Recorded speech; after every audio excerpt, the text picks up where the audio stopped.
Okay, welcome back to Pacific Legends Unleashed. Oh, nice. That was... Mix it up. I think we harmonised there, didn't we? Yep, I've got an incredible range. Episode 3. Scott and Amundsen in the race to the pole. Mm-hmm. It's all on. They're down in Antarctica.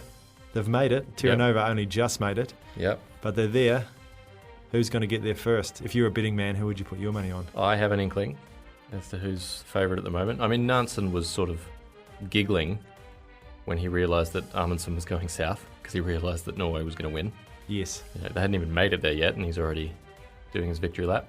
Yeah. So, I mean, what would Nansen though? Yeah, what would he know? He doesn't know anything. know anything? I'd, Yeah. I've got my money on the British. Okay. I think the motorised sledges are going to come good. He's just going to rip out there on a skidoo and say what you're worried about. Yep. Scott's innovation's going to see them through and they're going to... And just British ingenuity. Oh, aren't they great? Yeah. Yeah. So when we last caught up with Roald Amundsen and his mates, like you said, they're both down there, Scott and Amundsen. The Norwegians are unloading their ship, Fram, in the middle of January 1911, and they're working quickly because the base has to be ready. It's got to be stocked with mountains of flesh and blood, seals and penguins, so that they can stock up for the winter. And they've got to complete 3 depot drop-offs as well, all the way to the 83rd parallel, so that when spring rocks up, they can just bolt out the door and be on their way. Along a well-marked 2.5-mile path from Fram to the site of their base, Framheim, which means home of Fram. Very clever. I like that. Yeah, 46 dogs and 5 drivers in this orchestra of harmony efficiently move about 10 tons a day. And everything's been thought of. The Norwegian machine is just humming along. It's just clicked into place Amundsen knew it would. Sounds good. He was surprised, though, Amundsen, on a crisp morning in early February, to see a ship sailing along the barrier. Yes. But wait, that's not just any ship. Terra Nova. It's the Terra Nova. Oh. Scott wasn't on board, unfortunately. No. He'd gone off to do his own depot drops. But they were cruising through, and the two camps mingled a bit. The English marvelled at the Norwegian sort of simple but impressively efficient camp and everything they were doing. And Amundsen's crew were, less impressed, but they were polite. Amundsen learned that the motorised sledges had been dropped off, although he wasn't really told that one was dropped off to the bottom of the ocean. So he got a little injection of fear at this point. Amundsen's a bit of a technophile, which seems a little bit weird maybe, but he had a lot of respect for this technological innovation, so he was worried about it. A few days later, after the Terra Nova had jogged on, and with Fram departing for Argentina, they were just off to do some sciencey stuff. Yep. Amundsen sets off on the first of his depot journeys. He's going all the way to the 80th parallel. And after all the build-up, the unknown, the fear, all of the planning, bit of an anticlimax. At the end of the first day, Amundsen reflects on their progress, saying, "The skiing on the barrier is splendid. The dogs pull magnificently, and I cannot understand what the English mean when they say that dogs cannot be used here." A couple of days later, he remarked on the softness of the snow, stating, "For us on skis, it was the most magnificent going. How men on foot and horses are going to get through these conditions, I cannot understand." So, mission easily accomplished. The return journey takes 2 days, and on the second day, they travel 50 miles. Oh, man. 50 miles. Yeah, he didn't know it at the time, but this depot journey was particularly significant because Scott had been establishing his own depots. Due to his favourable starting position, though, and the ease with which he travelled, he was now, having started about 6,000 miles behind Terra Nova, he was about 30 miles ahead at this point. Oh, he's taking the lead. And there's many moments of stark contrast in this story, but as Scott's heading back to base for the winter, he's convinced he can't do any more. He's done some depot drops. You probably talk about it. He's like, well, we're done here. No one can do anything in these conditions. Yeah. Amundsen and his team are loading up the sledges and they're heading back out. They're establishing more depots, and every one of them is marked out with black flags. Every one of them is numbered, and the distance and direction to the nearest depot is clearly marked. So they return to Framheim with their furthest depot about 150 miles closer to the pole than Scott's.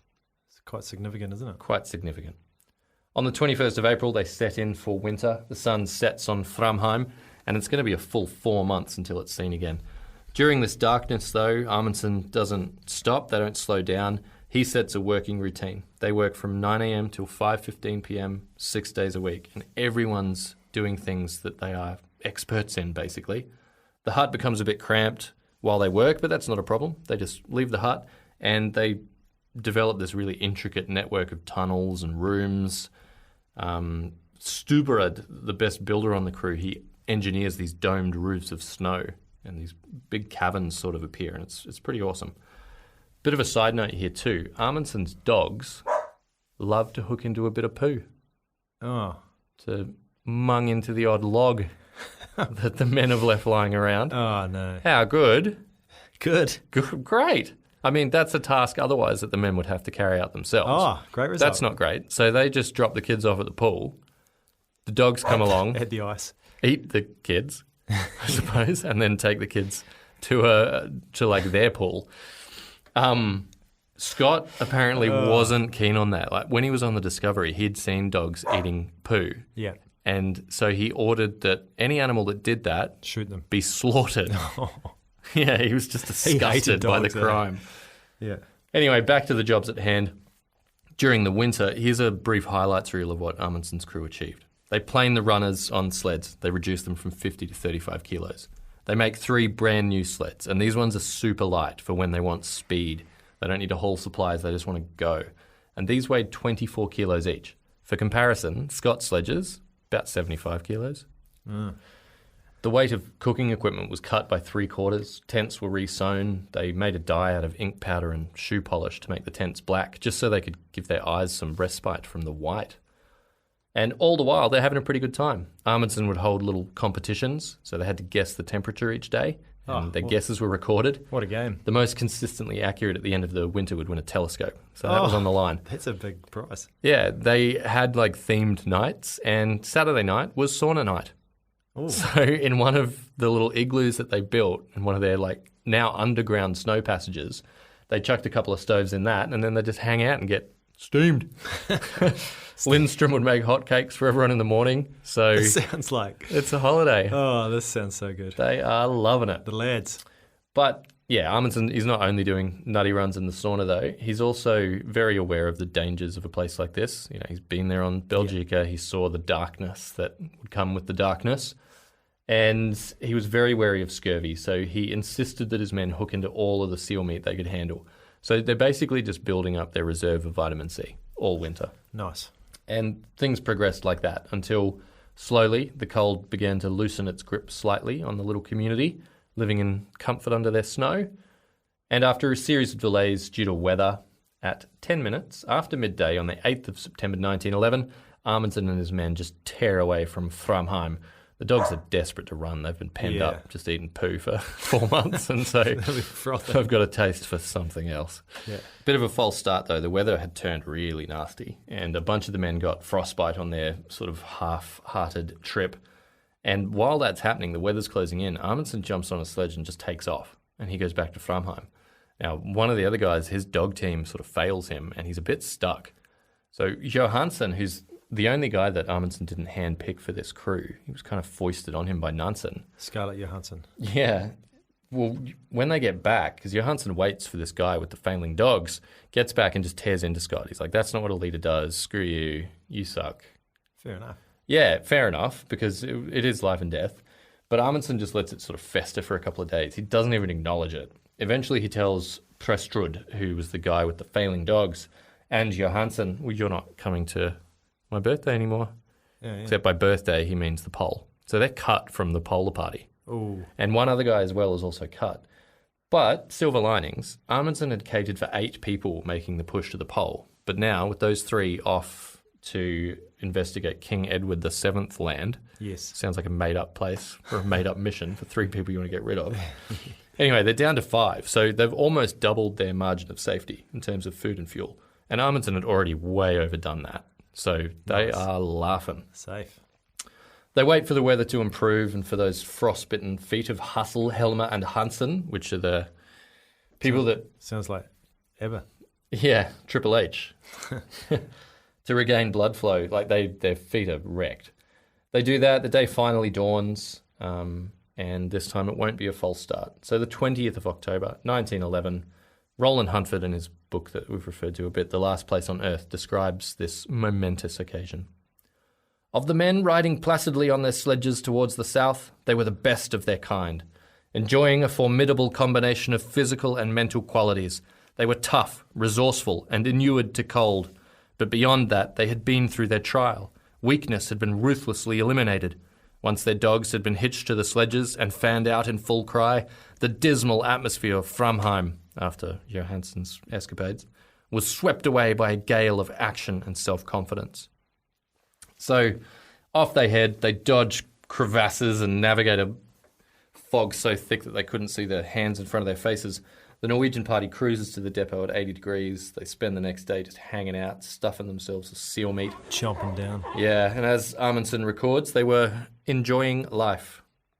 Due to their preparation before winter, and, in the years and the decade previously, Amundsen's polar party were starting about 150 miles ahead of Scott before the race had even begun. The following day, Bjaaland writes in his journal, "Drove off 9 a.m. Dogs as if possessed, careered off like madmen. Going good and terrain flat and fine. Distance, 15.6 miles from 9 a.m. to 1:30 p.m. So they are hooning. Yeah, going for it. Little did they know, though, they're skiing into an area that today we call Steer's Head. It's a bunch of crevasses and they're in thick fog, which was basically why they're in that place to begin with. They sort of lost direction. Hansen gets his ski caught in one of the sled's traces and he falls. And when he falls, he's just suspended on a precarious snow bridge. Oh. Beneath him is this yawning black hole. Crevasse. Yeah, he's not the only one. Hassel also fell, nearly slips into nothingness. But they help each other out of each scrape, and they don't really appear to be that rattled by their... Not phased. Not really bothered. Almost died in a crevasse, but... Amundsen writes, "These crevasses are impressive when one lies at the edge and stares down into them," remarking that the going had been brilliant. So, once again, he's positive. Undeterred. At about the same time, Scott's journal paints a different picture. He says, "I expected these marches to be a little difficult, but not near so bad as today. Another horrid march in a terrible light. Very bad." Different personalities, eh? Each to their own. Yeah, so Roald and his mates charge on. They arrive at their final depot.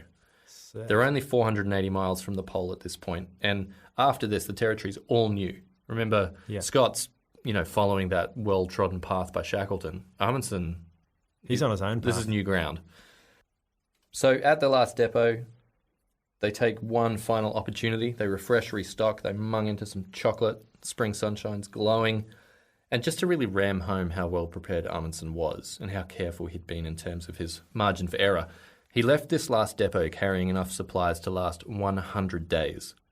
Based on his projections, the time he planned to return to Fram, marked on the calendar, and his average speed so far, he would be able to reach the pole, return to Fram, then keep going for another 100 miles without running out of supplies.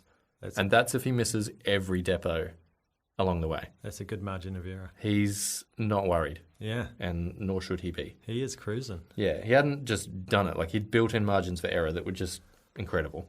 So they continue on, they leave this last depot, they travel easily and they enjoy the thrill of the race basically at this point, until the 11th of November when they come face to face with a massive wall of mountains. It's the Transantarctic Mountains. Yes. So just bursting up from sea level, 12 to 15,000 feet up, about 2,000 miles along this mountain range. Good though. And that takes you to the polar plateau, eh? Yeah, it does. So they need to cross that and then, again... Climb up essentially 3,000 metres. Yeah, just cruise up and then... And, that is kind of what happens. It's a bit of you make your own luck. And I think Amundsen's done that a little here. He's blown away by the dogs as well. He's so impressed by their ability to just haul these loads up Doggos steep. dead set love it. Yeah, they're just banging for it up this massive mountainside. Let me out of here. So they finally set camp that night and they've travelled 10 miles and that includes about 1,500 feet of vertical. They pitch tent at what he calls the loveliest campsite in the world. That's a big call. So they're still loving it. From here, they got a few rough days, and it was probably the most difficult part of the journey. And I'm not really giving it the time or attention it deserves. But I also don't want to suggest this wasn't significant or impressive, because the 4-day period here, the tough period, is one of the most insane achievements in modern exploration. In 4 days, they travel 44 miles. Not that great. Yeah. But they also climb 10,000 feet. In that time. It's up the Axel Heiberg Glacier or something like that. Yeah, that. that's exactly it. And they're not just climbing with crampons and ice axes, and they're commanding dogs. They're steering sledges. Each one weighs about half a ton. And no one's been up this glacier, no. So they don't know if it actually goes. Can we get up here? Yeah. Are we going to burst out at the plateau? Is there going to be massive crevasses everywhere? Or are there Yetis? Yeah. What's up there? Does it even get us to the polar plateau? Well, it does. They make it through, and they burst out onto this windswept polar plateau. And at this point, they'd all agreed that any dogs that were struggling, they were going to shoot them. And Amundsen hates, hurting animals. Yep. Really sensitive to it. But they've all agreed that they're going to shoot their own dogs. So they do that. The other dogs just hook in straight away. Straight into the other dogs. Yep. But Amundsen also insists that the men eat hook in the dogs. Yeah. Yeah. They've just been eating their poo all winter. That's efficient. He's like, let's just go around in the circle of life. Yeah. Well, again, he was very wary of scurvy and believed in meat being the panacea to all of that illness. Yeah. So they carry on from that point. It's mostly bad weather, poor visibility, sticky snow, but they're creating supply depots as they go. They've still got the dogs? They've still got some dogs. They're lightening the load. Every depot they make, it's lighter and faster. Yeah. One blizzard follows another, and it's the kind of weather that you probably talk about. Scott won't set foot outside of his tent. He's not having a bar. Just like, it's too cold. So they're wearing the clothes and furs of the Inuit, though. All that time is paying dividends now because the winds are 30 knots or higher. It's intense, but they just carry on. There was one thing that I read. Apparently, one of the reasons Scott didn't really believe in the dogs is because he thought if you're going into the wind, they'll just stop because of the snow blowing in their eyes. Yeah. He's so ignorant, like he didn't understand about that nictitating membrane where they can just partially close their eye anyway and just keep going. So he's looking out in this weather going, well, Amundsen's not going to be going anywhere because dogs can't walk in wind. Meanwhile, my Skidoo motorised sledge will be dominating. Yeah. So they pass a series of crevasses on their journey and they're overlaid with super thin ice. It's an area Amundsen called the Devil's Dance Floor. And from that point, they're on a pretty clear run to the pole. On the 8th of December, the sun shines, and it's at that moment that they pass Shackleton's record. Yes. And I was blown away by that when I was first learning about all this. That's how far Shackleton got. Yeah. Because, this journey's epic. And then, so far through it, they're like, oh, this is where Shackleton was. Yeah. And when I first learned about it, I thought he just wandered about a bit, but he was close. Yeah, he got real close. Yeah. So they... at this point with a clear run to the pole, they're viewing it as a race. That's the only way they're viewing this now. And their eyes kept playing tricks on them. They were constantly scanning the horizon. Oh, that would be stressful. Yeah, they're seeing little black dots. They're like, is that it? Is that a flag? Scott. Yeah, there he is. But they could never be sure either if they were right or not. So they just had to keep going. So nervous. On the 15th of December, the sun's just constantly circling overhead doing little doughies, as it does in summer. Amundsen and his men, they eat a hearty breakfast, they get the dogs harnessed, and off they go. And they're all straining their eyes, constantly imagining they can see something, like maybe a Union Jack fluttering in the breeze. Yeah. 3 o'clock that afternoon, the sledges come to a halt.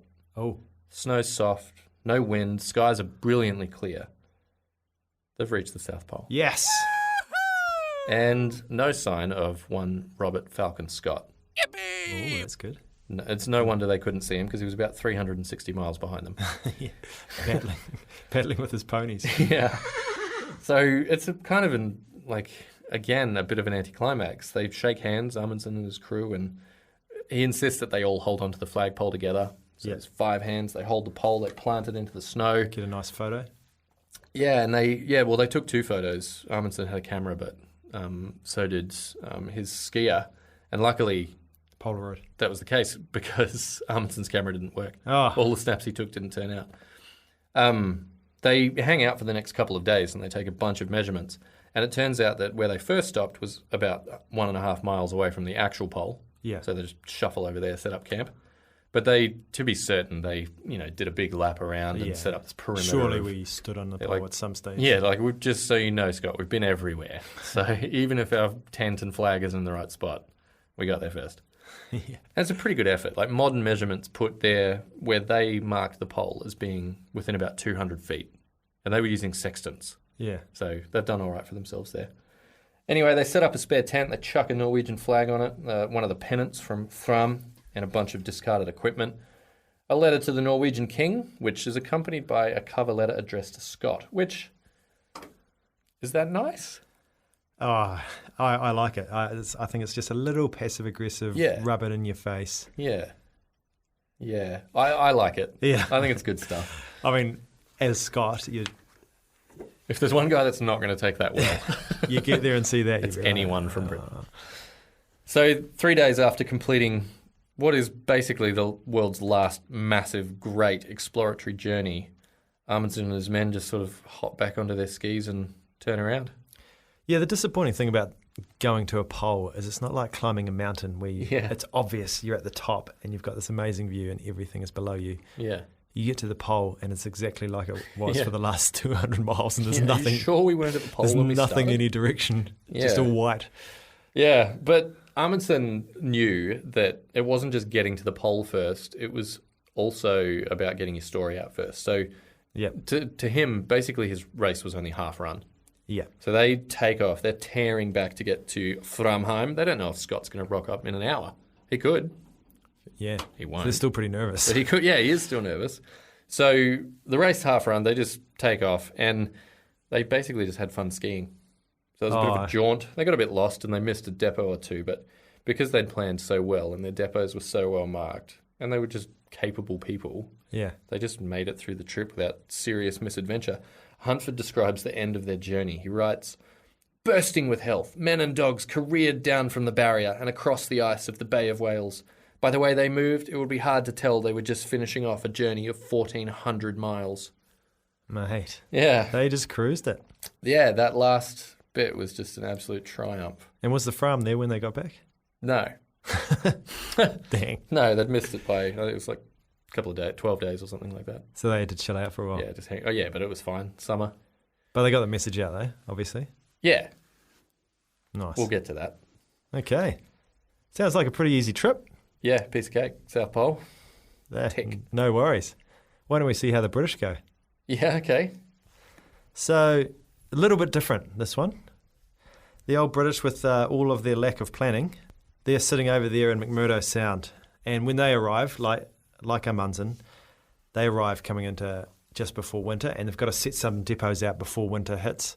So when spring comes around, they can just rock straight into it. But unlike the Norwegians, it doesn't go so smoothly for the British. The first thing that happens is they're unloading the those motorised sledges. One just breaks through the ice, gone, bottom of the ocean. Rotten ice. All that testing that they've done on it, all the effort. They've only got 3 of them. Yeah. One's already gone. And the 3 sledges too, alone, cost as much as Amundsen's whole expedition. Yeah. A third of it just... Oh. So, lost that. And then they go out to put their big depot in, their first depot, and they're trying to put it at 80 degrees south. And what did you say the Norwegians were like 83 degrees south? Yeah, well, the first run they went to 80, but then when Scott gave up and they went back out, that's when they went to 83. Yeah, so they're aiming for 80 degrees to put their big depot in, but they get the old ponies out. The ponies are struggling because it's pretty cold and the snow's soft and they're not going so well. So they only get to 79 degrees and it takes them 24 days to get there. And this is where they set up what's known as the 1-ton depot. There's a ton of food sitting there. That was after Amundsen travelled 50 miles in a day. Yeah, so Amundsen did that same distance in 5 days. Yeah, they took 24. So that we could probably just leave it there because that kind of sums up what's going to happen. Anyway, it's an absolute shambles. Cape Evans was a shambles. Scott's pretty grumpy. Like, he's kind of accepted that he's got a rival. So he thought he was on the road to the pole and he had no competition. It was like a foregone conclusion. Yeah, he didn't know it was a race. And suddenly, there's this guy that's turned up and could be stealing his glory. That is sneaky. A little bit sneaky. Because like Amundsen from the very beginning knew it was a race and he was going full on to get there first. Yeah, I mean, the British arrived 10 days before the Norwegians to Antarctica, but pretty quickly the Norwegians, just way more efficient, they get ahead. Scott's route marking was still poor, even though he'd already been to Antarctica, he'd done a big trip. He was still just using one flag for marking, and that was on the depots. There was nothing along the way. Yeah. Because often when he puts the depots out, it's really nice visibility, and he'd be like, oh yeah, sweet, we can see this from miles away. It's nice now. It will be nice forever. Not thinking that there is a chance that there could be low visibility or a blizzard or whatever. Yeah. And Scott actually says Amundsen is a very serious menace to our trip. Yeah, fair enough. And he has this kind of nervous excitement. He's always marching back and forth. He's not quite in control of himself. And he demands, after they put the depot in, he demands they withdraw over the sea to Hut Point. So basically they're on this island called Ross Island, and there's a bunch of sea ice between them and the actual plateau. And what happens when they're withdrawing to Hut Point, and that's where their hut from the Discovery is sitting, is that some of the ice is starting to kind of like soften, and they're taking the horses back over there, and there's a few cracks, and Wilson starts to freak out. So he retreats back to land. But Bowers decides he has to follow orders, because Scott was running a very, I'm the boss, whatever I say goes. So no one was allowed to use their initiative. So Bowers could see that the ice was pretty rough, but he's like, I have to follow these orders. I have to go to Hut Point. And straight away loses a pony, cracks through the ice, falls to the bottom of the sea, jumps on the motor sledge, goes for a spin. Motor sledge to the rescue. Yeah. But Bowers managed to save the rest of the ponies, but he's pretty fired up the fact that he was sent across this ice in such dodgy conditions. And the team was super divided. This is going into winter. Scott was moody and he was depressed.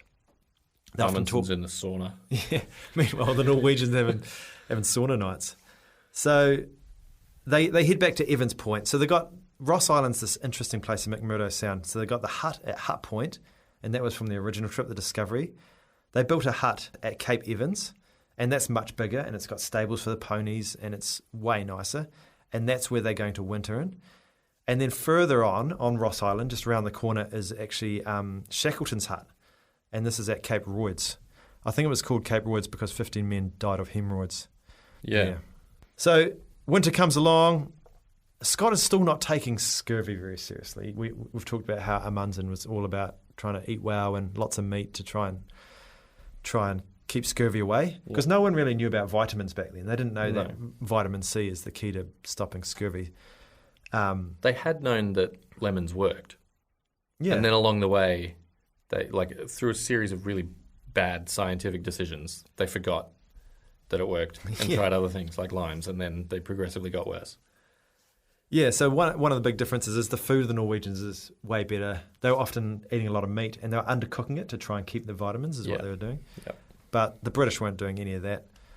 The hut at Cape Evans is divided in half, and on one side is all the officers and the scientists, and then on the other side are the lower-ranked Navy men. So Scott was Filthy plebs. Very separate about that.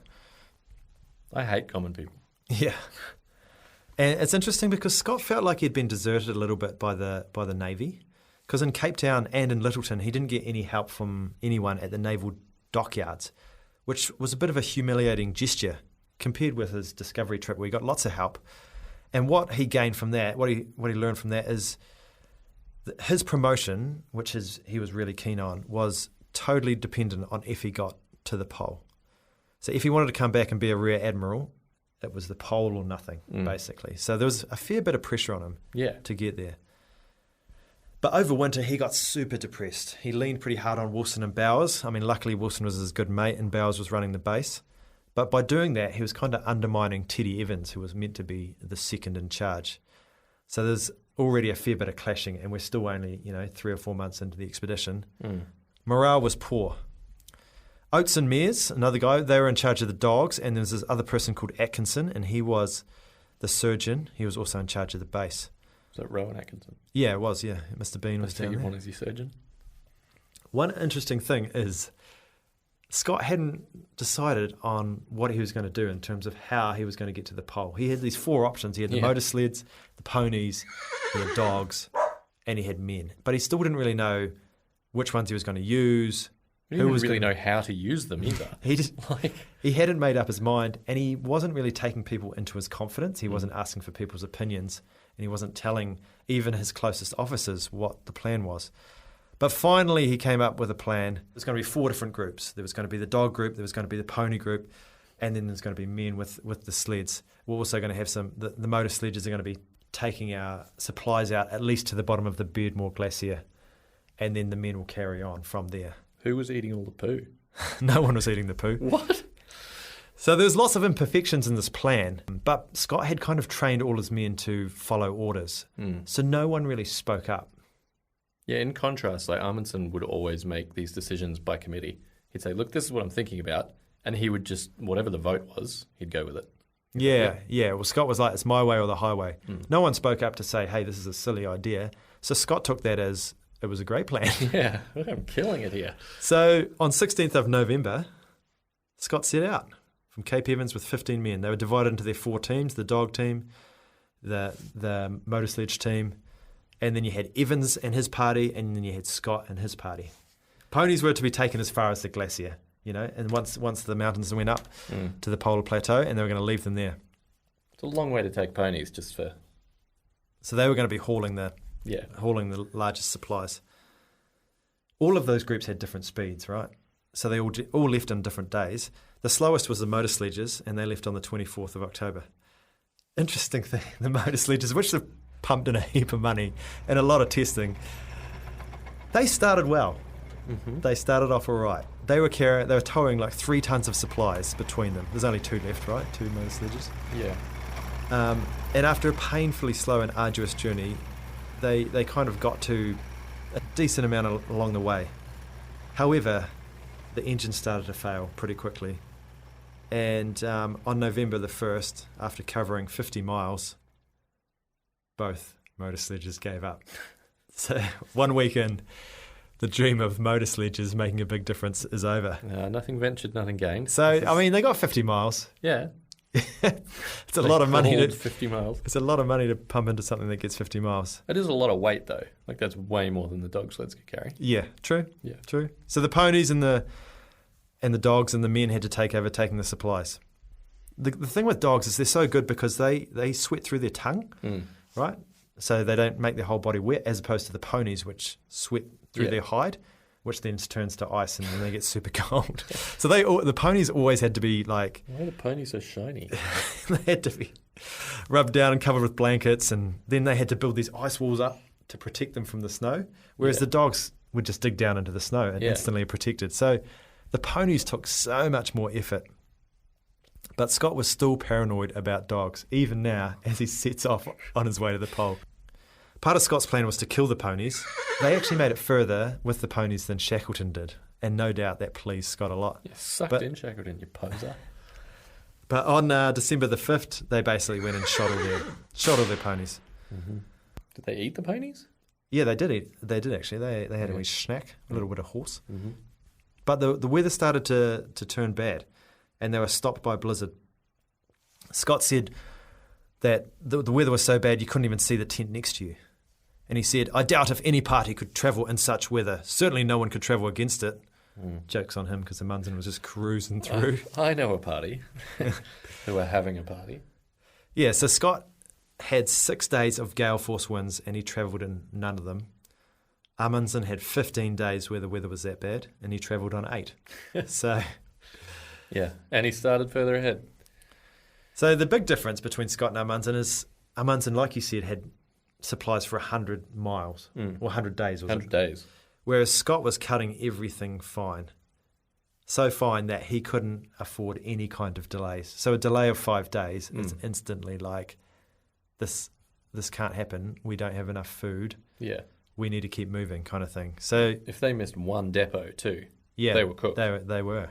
So he was freaking out a bit every time that he had to stay in the tent. One thing that Wilson picked up on is that Scott was repeating all his old mistakes from the previous trip. Like he was spacing his depots out really, really far. He wasn't marking them very well, and he wasn't building any margins of safety into their trip. Bowers wrote in his diary, he was more blunt. He said, Amundsen's probably reached the pole by now. I hope he is not, as I regard him as a sneaky, backhanded ruffian. Yeah. How good is that? Yeah. Because Amundsen's word got out like the secret about halfway through the trip. Yeah. So I guess Scott's crew learned about all of that when they were in Aussie. And they hated him. Sneaky, backhanded ruffian. That doesn't sound like hate to me. That sounds like, I don't know. It's pretty full on. That's the kind of stuff that Captain Bligh would be dishing out. Yeah. Would have called him a hound. But what's interesting is Scott was more concerned about Shackleton than he was about Amundsen. He was always like thinking about, where did Shackleton get? When was he there? Am I beating him? Am I ahead of his time? rather than focusing in on Amundsen. So he had this rivalry that he just couldn't let go. So now Scott has made it to essentially the end of the barrier stage, and he's at the Transantarctic Mountains. He's been travelling at a speed of about 9.8 miles a day, whereas Amundsen has been travelling at a speed of 13.3 miles a day. So Scott was falling behind at a rate of 3.5 miles a day, essentially. But Scott was pretty glad that the man-hauling was about to begin. He was stoked. It's like, get rid of these stupid animals. It's time for some good old British muscle to take over. Yeah. He was relieved that all the distasteful beasts were out of sight and enjoyed the sense of struggle. Yep. So on December 11th, not much further on, Mez and Dimitri, two other guys that were in charge of the dogs, they would also turn around. They were 360 miles from the pole still. Thierry Garrard remarked that the dogs have done splendidly. It looks as if Amundsen may have hit off on the right thing. Mm-hmm. Ironically. Yeah, if only Nansen had said exactly that. So it'd be interesting to know were the boys just like, we've stuffed up here. Yeah. These dogs were awesome. I don't know why they turned them around there. They didn't want them going up the glacier. Maybe they were nervous about taking them up the glacier onto the plateau because there was crevasses and things like that. They weren't as adept at driving dogs, but it seems a bit silly to turn the dogs around then. So now it was just the two groups of men hauling their sledges all the way to the pole. Blokes. Yeah, lads. Grab onto that and pull it. So we have two groups. One's in charge of, Scott's in charge of one, and Teddy Evans is in charge of the other. And they were expected to pull 200 pounds per man uphill for 120 miles, up the Beardmore Glacier and then onto the plateau. Bauer said that it was the most back-breaking work that he's ever come up against. So these are the sort of conditions they're going in. And they're still not skiing. They're not on the skis. They're just straight plodding along. No, that's cheating. In his diary, Scott writes, "We are now 6 days behind Shackleton, all due to that wretched storm." So all he cared about was Shackleton. Yeah. He couldn't care less about Amundsen Yeah. at this stage. Once they got to the top of the glacier, another support team turned around. Atkinson, Wright, Thierry Garrard, and Petty Officer Keir Hain left on December the 21st. There was a bit of a disagreement about who should carry on to the pole. And like I said before, Scott really wanted someone from the lower ranks to be in the polar party. But Teddy Evans and a few others, Wilson and Bowers, did not want old Petty Officer Evans to go along because he was an absolute meat axe that loved getting steamed. Yeah. But Scott thought he was a legend, so somehow he ended up there. He was a big unit too. Heavy. And he wasn't really made for the snow. No. So he was starting to fade a little bit compared to some of the other guys. But Scott was all for him. Scott thought because he's big and beefy that he's a big tough guy, he'll be real useful at hauling sledges. He was all about his appearance, his appearance. But he was blind to the defects which were obvious to others. So there's a fair bit of hostility at that stage between Teddy Evans and Scott, and it was kind of poisoning the atmosphere. Evans was starting to tire, and he'd been man-hauling 400 miles further than everyone else because the flaming sledges broke down, so he had to take over from that. So he was a fair bit, he was pretty tired, and he had a bit of scurvy going on because, like I said before, the British weren't very good with their food. They didn't really know about the vitamins. Not that anyone did, but they weren't eating much meat. So scurvy was kicking in. Once they got to the top of the glacier, they jumped on their skis and actually started making some good progress. On New Year's Eve, Scott ordered Evans' team to abandon their skis and continue on foot. This is quite a staggering thing for him to say because it was clearly obvious that skiing was the most efficient thing. I'm actually not that surprised. And he's told one of his teams, "Hey, just leave your skis here. You guys just walk." Well, slow down. Nowhere does Scott give his motives for this. But a lot of people think he wanted this other team to kind of suffer and to be slower and to struggle more. So then it made it pretty obvious who to turn around. And it wasn't such a big deal when he said to them, "Guys, you turn around here. This is the polar party with me. We're going to carry on because you guys are so slow." I reckon they would have figured out why they were slower, though. I don't think they would have been hoodwinked by that. So a day later, Scott went into Evans' tent, Teddy Evans, and he said to him, "Mate, I'm taking my group to the pole. You guys are out. Too slow. Too slow. Should have been skiing. But he says to Evans, hey, you know that guy Bowers that's in your team? I might take him as well. So I'm taking him. He's jumping in my team, and you guys can get staffed. Right. Evans consents to this, probably only because he has to, because Scott is in charge. But the crazy thing about this is Scott had planned this whole trip to the pole with 4 people. Everything that he had based around, like his rations, the depots, the stores, all that stuff was based around 4 people. Suddenly he'd gone and added a 5th person to his team. Even the tent, fitting in the tent that was designed for 4 people, now you've got to jam 5 in there. And one of the reasons people think that Bowers was added is because no one in Scott's party was very good at navigation. And since he was turning Teddy Evans around, who was a great navigator, he thought, okay, I'll take the second best thing. I'm not going to take Evans. I'll take Bowers because he knows how to navigate. He can help us find the pole. At that point, though, maybe that's when you cut the drunk from the party, you know? No, he wasn't. That's a non-negotiable. Yeah, he's coming. He needed someone from the army. Got Oates. He needed someone from the lower ranks. He's got someone Evans. who liked getting stoned. He needed someone to drink with once he got there. That is another moment of stark contrast, though. Like Scott adding to his party while Amundsen was reducing it by 3. Yeah.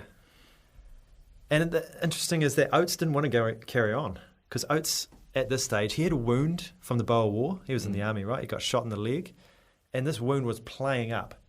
Because when you have scurvy, what happens is it opens up old wounds. It stops the healing. So he had this big scar on his leg that was causing him all sorts of grief. And he wasn't keen to carry on.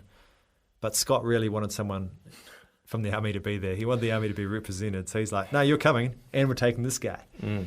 So on they go. So this group of 5 carry on. Teddy Evans turns back, which was a pretty emotional day for everyone because he was well-liked and he'd been wanting to go to the pole for like the last 2 years. But the last group turn away, and it's just the polar party left. Scott, Wilson, Bowers, Oates, Petty Officer Evans. All 5 of them carrying on. They get hit by a few blizzards, but they're making kind of like 8 to 9 miles a day on the polar plateau. And then on January the 9th, Scott writes in his diary, record. He is now past where Shackleton got to. And he's pretty stoked about that. Let's turn it around, everybody. So that's a big moment for them, especially because this is his big rival. And Scott can say, hey, you know, I got further than you. By this stage, Scott had totally worn out his men. He wore them out by taking them up the Beardmore Glacier and making them man-haul these massive sledges up there. He thought that taking dogs was cruel, but in the end, it was cruel to overburden human beings with this amount of work. There was just so many things that Scott wasn't doing right. Like they had poor skiing technique, their navigation was unintelligent, their sledges was badly loaded, and they were running really badly. Their camping routine was really inefficient, and then there was so much disruption by adding that 5th person. There was such a big list of defects that you could say Scott almost had a death wish. One of the other problems that was cropping up was a lack of fuel, so to cook their food and to cook their water, because with their like little paraffin stoves, there's quite a lot of leakage when it was cold, and Scott knew this because he'd been on to Antarctica before, but he did nothing to kind of change his methods, whereas Amundsen he knew about it too. He was really efficient, and he sealed his like gas bottles in such a way that I think they found one of his fuel bottles like 50 years later, and it was still pretty much full. Yeah. Whereas Scots have been out here for a couple of weeks and already they're depleted. So without that fuel, he's unable to melt snow for water. He's unable to cook his food. So everyone was like dehydrated and starving. And most of them were starting to get scurvy due to the poor nutrition. They were closing in on the polar party. They're in terrible condition, bad mood, but at least they're getting towards the end of the journey. Well, the halfway point, but the goal. And I guess they're starting to get a bit nervous about, has Amundsen made it? And then once they're skiing along one day, what they see is this black flag. It's not like a Norwegian flag that suddenly appears. It's this little black flag. They're not sure what it is. Is that a speck? Is that thing moving? But as they get closer and closer, they see this black flag. And do you know what else they see? Dog shit. Oh, yeah. The most humiliating. Mm-hmm. And that told them that they had lost the race. Yep. Oates writes in his diary, "We're not a very happy party tonight." Yeah, And I imagine that's a massive understatement. Yeah. But he said, "Scott is taking the defeat much better than I expected." Well, he's beaten Shackleton, so... He also says, "Amundsen, I must say that man must have his head screwed on right. The Norskies seem to have had a comfortable trip with their dog teams. Very different to our wretched man-hauling." Oh, man. You'd just be gutted, wouldn't you? Yeah. So they camped beside the black flag. They were all kind of drained. They got up the next day and they walked to the pole. But like Amundsen, it was a massive anticlimax, and even more so because they weren't even the first ones there.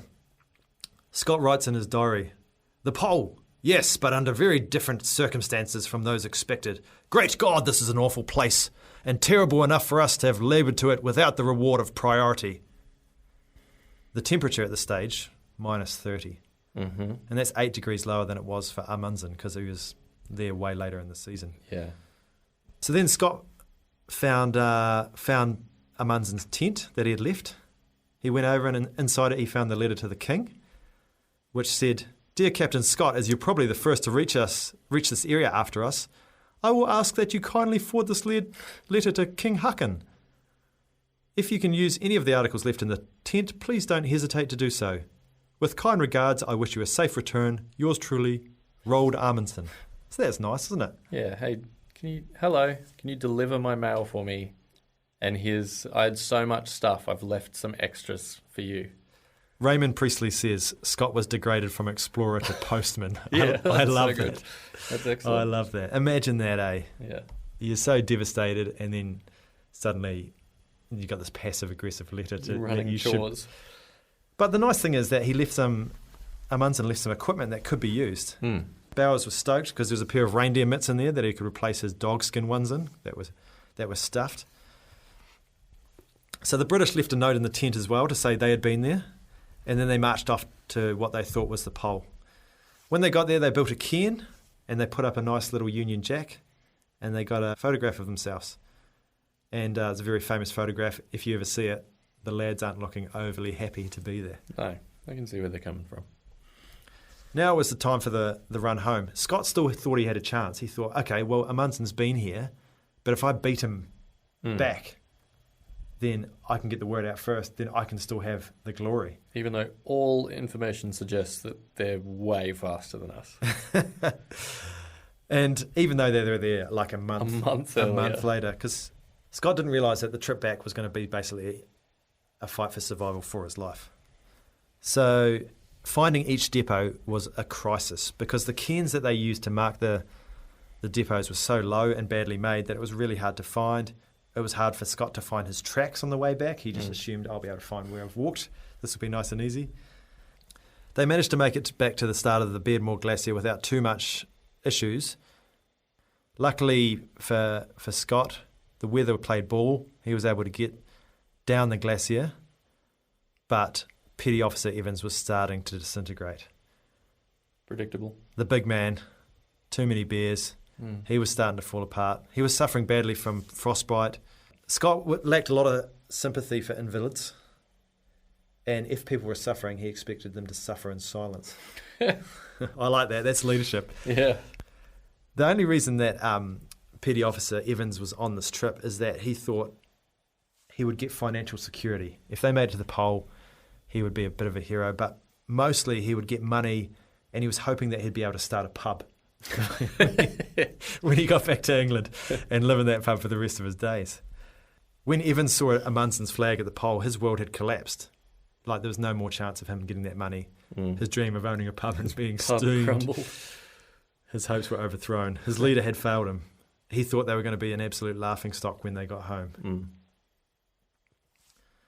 So on their way down the glacier, Scott and Evans fell into a crevasse twice. They were pretty trivial accidents in that they only fell up to their waist, but you could just see that things were falling apart. And Evans was a wreck. He was pulling to the bitter end, but he was having trouble with his boots, so he unhitched himself from the sled. The others were like, okay, we've got to keep going because we're running out of food. We'll let him catch up. But Evans was unable to walk, The other lads carried on. They realised a couple of hours later that Evans wasn't catching up. They went back to check on him. He was in a coma. Not a drunken coma. No. Just a frostbitten coma. They brought him into the tent, but he died that night without recovering. Rough. They made it to the bottom of the glacier, and fortunately, this is where the ponies had been shot, so they dug up a carcass Yeah. and chomped down, Yeah. and they had the sensation of a full belly for once. This whole time, Scott was of the opinion that, hey, if we can just get down here onto the barrier, we're going to get met by the dogs, because he'd given a bit of a order to Teddy Evans to say, hey, can you send the dogs out to meet us when we're coming back? Teddy Evans never quite made it back to Hut Point where the dogs were. He kind of collapsed halfway along. So that message never got to the dogs. They were now on the barrier, but the problem was their depots were far too far apart. When Scott had placed them originally, he had placed them using animal transport, like the dogs and the ponies, and he hadn't really thought on the way back, we're not going to be using animals, so we're not going to be going as fast. So suddenly it was a whole lot harder to find these depots. And now Oates was falling apart. He had basically got gangrene in his feet from frostbite. Yep. Scott was certainly in the early stages of scurvy. So Scott and his polar party are like struggling back along the barrier, hoping that at any stage they'll see the dogs, they'll be picked up by the dogs, and it'll be a nice little trip home. But the message never got to Thierry Garrard, and he took off with the dogs after rescuing Evans, and he went to One Ton Depot. And he thought he was going to go there and he's going to welcome everyone back and celebrate what would have been an amazing, successful mission, and everyone was going to be happy. So he took the dogs out and they sat at the 1 ton depot at kind of like the 79-degree mark. Meanwhile, Scott and his polar party are struggling. They're about 85 degrees. They're battling along. It was only the hope of meeting the dogs that now kept Oates going.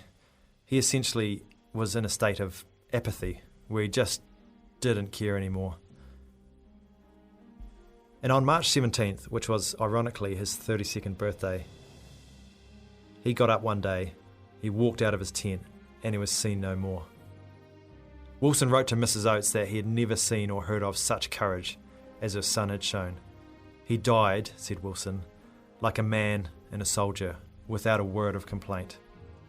In Scott's version, as it appears in his diary, Oates, as he left the tent, said, "I'm just going outside, and I may be some time." Very famous quote. Very stoic. He just walks off and dies. People think it was because he didn't want to hold anyone back. He knew he was going a lot slower than everyone else, and he was willing to sacrifice himself. But there was also probably a bit of he was completely cooked. I'm just walking back to Belgium. That kind of thing. Yeah. On March 21st, they came within 11 miles of 1 ton depot. Their food and fuel is almost gone. It's here they pitched their tent, and then a blizzard hit. Scott's right foot had frostbite, and he was basically unable to walk.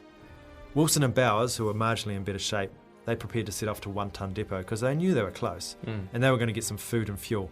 But something stopped them. It's not totally clear what it is, but it was probably Scott holding Wilson and Bowers back.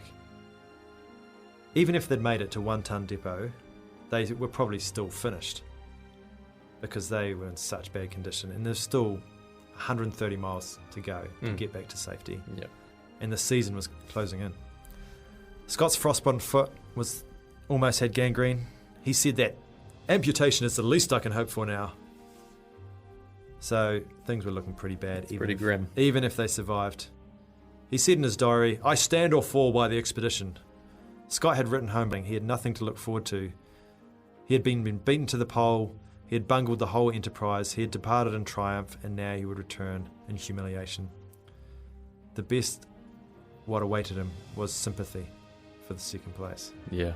So Scott wasn't overly excited about getting back anyway. That's a pretty depressed outlook. Why even bother going on? And he would have to answer for all the men that had died so far, which Oates, Petty Officer Evans, maybe more. The other guys that turned around, he didn't know. Yeah. And Shackleton would have the last laugh. So Wilson and Bowers were persuaded to lie down in the tent with him and wait for the end. No, let's just die. And for at least 9 days they lay in their sleeping bag while their food and fuel ran out and their life ebbed away. If they had died skiing or walking or anything like that, they may never have been found. But because they died in their tent. Yep. A, it was easy to find them. B, all of their stuff was with them, including the diaries and all the documents. Yep. And that's why this tale was so famous and so well recorded, is because everything was found. Scott writes in his diary, "We are showing that Englishmen can still die with a bold spirit, fighting it out to the end. I think this makes an example for Englishmen of the future." Yeah. Good, isn't it? Yeah, they use that. They mythologize that for the First World War. Yeah. Like young men are sent over the top of the trenches. They're like, just like Scott. So, yeah, with one final entry in his diary, he's condemned those people to death as well. So while this was all happening, Thierry Gerard, with his dog team, he was at One Ton Depot. He was waiting for the team, but the conditions weren't very good, so they decided to turn the dogs around and head back to Hut Point. So he was only 60 miles away from the Polar Party when he turned around. And this is something that kind of like destroyed Thierry Gerard. He would never forgive himself for that. He always thought, why didn't I just carry on? In saying that, he probably wouldn't have been able to make any difference. No, and 60 miles isn't completely insignificant, especially with winter closing in. He wasn't a navigator. He wasn't a practiced dog driver. So he didn't really have the skills to get them anyway. He thought he was just going out to welcome them home from a successful trip to the pole. But as winter kind of approaches, everyone's kind of locked in for the season, but the Polar Party hasn't returned. All of the men realise that, look, if they're not in now, they're probably dead. We'll go and try and find them come spring. So once spring rolls around, Thierry Gerard and a few others head out. They find the tent straight away, and there they find 3 sleeping bags with bodies in them. So Who was in there? Just, Wilson, Bowers, Scotty. Oh, yeah, right. Those 3. Okay, that tent. Yeah, that one. They find that tent. They take all the documents, all the diaries, and then they collapse the tent and build kind of like 3 cairns where they lay. They take all the information back, and what's interesting is the sled's still sitting there beside them, and it's still full of all the scientific geological specimens, all these heavy things, that experiments, rocks and fossils. You would have thought if they wanted to make their journey a bit easier, they could have left behind, but these guys were so focused on doing that they dragged them all the way there. Yeah. The boys take the documents back. The news is spread that Scott is dead. Didn't make it. But the interesting thing is, and you're going to explain what happens after this, is things actually worked out pretty well for Scott. Yeah. Not physically, he's dead, but because he died so nobly, apparently, he became a hero. Yeah. He became a martyr. And one of his greatest strengths, and one thing that he was much better at Amundsen was writing. And because his diary was preserved, once that was released, Scott became an absolute hero to everyone in the British Empire. Right from the start of his planning, if you look at it and go, well, that's doomed. Like, if you believe that from the beginning, then the way that it turned out for him is probably as good as it possibly could have gone. Because he died. Yeah, there's a famous saying that was written. It said, "Scott has shown us how to die." That's what people thought. Yep. And because his diary was so good, the world largely saw the tale through Scott's eyes. And poor old Amundsen probably didn't get as much love. No. So you've talked about Scott's expedition and the grisly fate that met him and his Polar Party. Amundsen obviously got there first, and to some extent he'd achieved his objective. It was a masterful exhibition of polar planning, of travel. Everything just worked. Yeah. It was textbook. On his podcast, Cautionary Tales, Tim Harford, who's an English journalist, discusses Amundsen's victory and the implications it had for him, though, in his quest for kind of glory and self-satisfaction and, filling that hole that he had inside of himself. And Hartford concludes that Amundsen's clever, capable, he's ruthless, he's dedicated to victory, he's pragmatic, but ultimately the victory that he gets is a little hollow. And it's kind of like that Oscar Wilde quote. Oscar Wilde says that there are only 2 tragedies in life. One is not getting what you want. The other one, though, is getting it. And Hartford contends that the epic battles, from all throughout history, they make for great stories. But quick and easy victories, not so much. Yeah. And this really was a quick and easy victory for Amundsen. So, he's almost a victim of his own success. Even though the journey had its spectacular moments, it totally did, and it was a race from their perspective anyway. It was never a contest. Yeah. They started 6,000 miles behind Scott, but Amundsen was always ahead. Yeah. And the British were up in arms about his victory too. They claimed he was dishonourable. In letters, Clements Markham, he characterised Amundsen's methods as a dirty trick and went a step further than probably even William Bligh would have done. He called Amundsen a rascal and an interloper.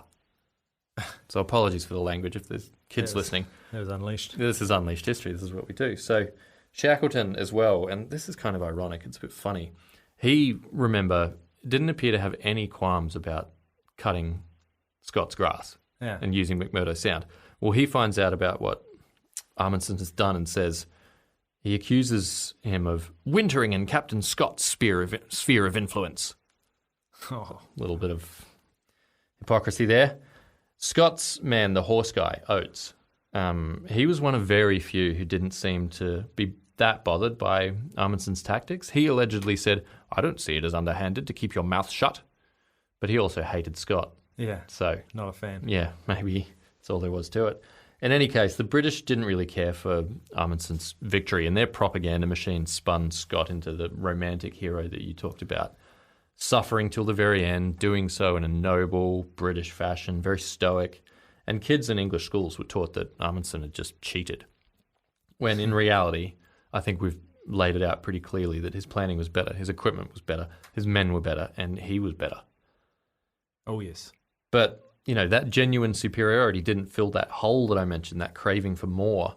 And the manner in which his victory was received kind of tainted everything. And not just then, in the immediate aftermath. And it took a while for him to learn about Scott's death, actually. But once all of that sort of settled, he felt like he wouldn't ever be able to win anymore. It was lost forever. And Tim Hartford, again, to go back to the podcast, he actually makes the claim that on that final day of their return from the pole, and I used that quote from Huntford's book just to characterise how easy it was and how fun and how fast they were moving. And, they were full of energy. Hartford says that under clear skies and travelling quickly, knowing they'd been victorious, but before all the ugly aftermath had unfolded, that moment may have been the last time that Roald Amundsen was ever truly happy. Oh, that's rough, isn't it?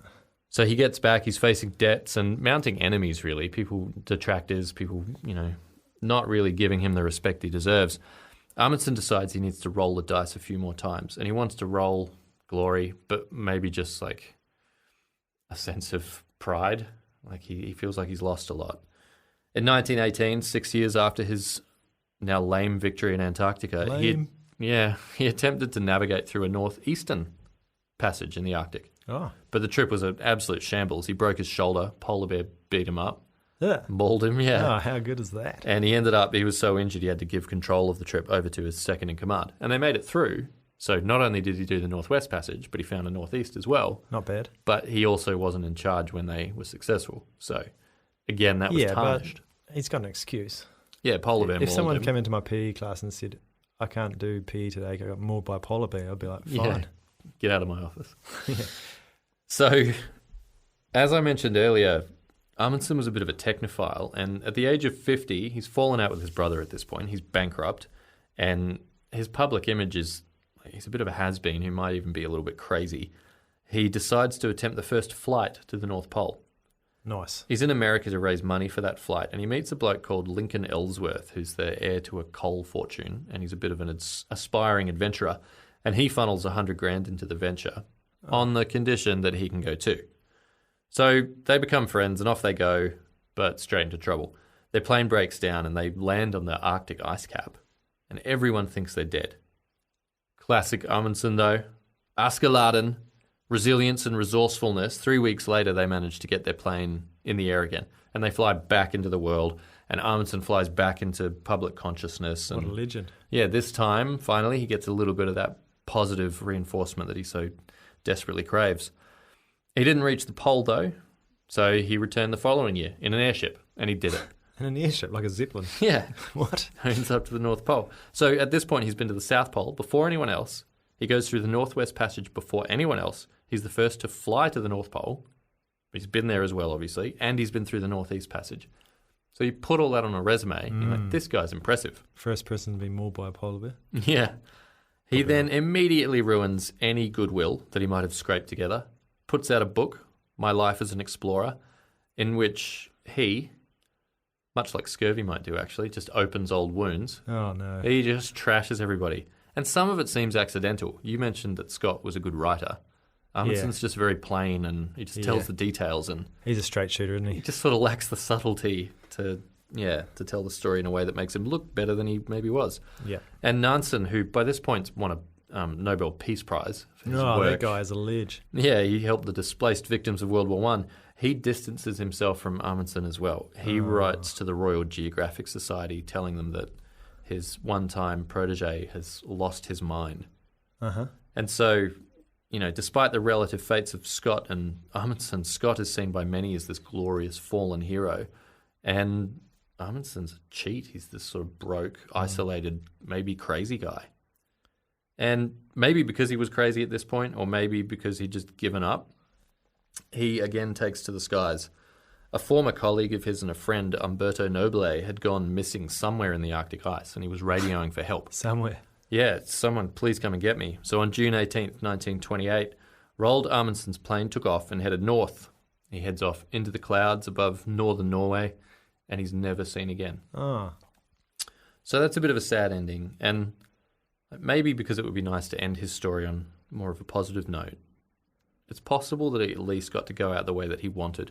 In a ball of flames. Well, kind of, yeah. Speaking to a journalist as he was getting ready to fly to Nobile's rescue, he said, if only you knew how splendid it is up there. That's where I want to die. And I wish only that death will overtake me in the fulfillment of a high mission, quickly, without suffering. Oh, nice. No, except he did suffer. Oh. Yeah, the happy ending didn't occur. Months later, they find the wreckage of his plane and one of the floats, because it was a seaplane, and a petrol tanker found sort of lashed together as a makeshift raft. So it seems like he tried to struggle on as long as possible. It was probably pretty awful. Probably got a bunch of record swallows up there, did he? Probably. Ultimately, though, if you reflect on what he's done overall, he'd probably say it's all worth it because his exploits earned him, 3 a spot episodes on Pacific Legends Unleashed. Yeah. So he was so good we did a story on him, even though he has nothing to do with the Pacific. True. Yeah, what a legend. What a legend. Scott, I mean... legendary for all the wrong reasons. Yeah. Just as notable. Good writer. Good writer. Yeah. Terrible explorer. I just imagine those two in the pub, Scott's the guy that's the big loudmouth, telling everyone how good he is at stuff, and Amundsen's probably sitting in the corner by himself. Yeah. But he's done all the amazing things. Yeah. But such an interesting story. It really is. And a lot of people know that Scott's a hero, or they know that he's a villain, but there is a little bit more grey to it. Yeah. And it's good to kind of look at it in detail and understand both sides of the story. Mm. So, second session done on Pacific Legends Unleashed. Yep, second topic. Done and dusted. Yeah. No more. Oh, well, there'll be plenty more. Oh, let's do one more, hey? Yeah. Sounds good. I'll see you next time. Okay, logging off. Pacific Legends Unleashed.